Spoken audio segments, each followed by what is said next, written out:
কেন বৃন্দাবনে কৃষ্ণ নাম নিষিদ্ধ?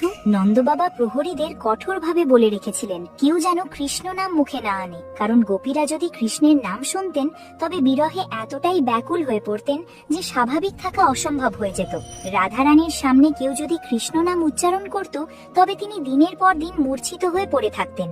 প্রেমের এই স্তরে প্রিয়তমের নাম আনন্দ আনে না, বরং জাগিয়ে তোলে অসহনীয় বিরহ বেদনা।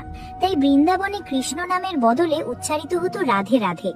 একবার বর্ষানার গহর বনে ময়ূর কুঠির নামক এক স্থানে রাধারানী একাকী বসেছিলেন। এই বন তিনি নিজেই পছন্দ করেছিলেন, এক একটি গাছ নিজের হাতে রোপণ করেছিলেন। সেই নিভৃত স্থানে বসে তিনি মনে মনে কিছু জপ করছিলেন। সখীরা দূর থেকে ভেবেছিলেন নিশ্চয়ই তিনি কৃষ্ণ নাম জপ করছেন, কিন্তু কাছে গিয়ে তারা বিস্ময়ে শুনলেন রাধারানী জপ করছেন রাধা রাধা। কেউ কিছু বলার সাহস পেল না। অবশেষে সখীরা অবাক হয়ে ললিতা সখীকে অনুরোধ করলেন কারণটি জানতে।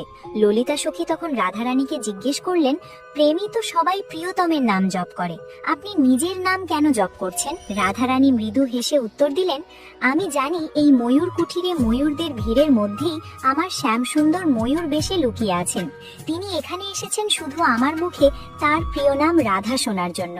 আমি যদি কৃষ্ণ বলি তবে আমি সুখ পাবো, কিন্তু আমি যদি রাধা বলি তবে আমার প্রিয়তম সুখ পাবেন, আর প্রিয়তমের সুখেই আমার আসল সুখ।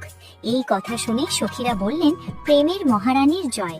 এটাই প্রকৃত প্রেম, যে প্রেম নিজের আনন্দ খোঁজে না, বরং প্রিয়জনের সুখের মধ্যেই নিজের আনন্দ খুঁজে পায়। রাধারানীর এই নিঃস্বার্থ ত্যাগ আর গভীর প্রেমই তাকে করেছে প্রেমের মহারানী। আপনি যদি রাধারানীর ভক্ত হন তাহলে ভিডিওটি লাইক ও চ্যানেলটি সাবস্ক্রাইব করুন, আর কমেন্টে লিখুন রাধে রাধে।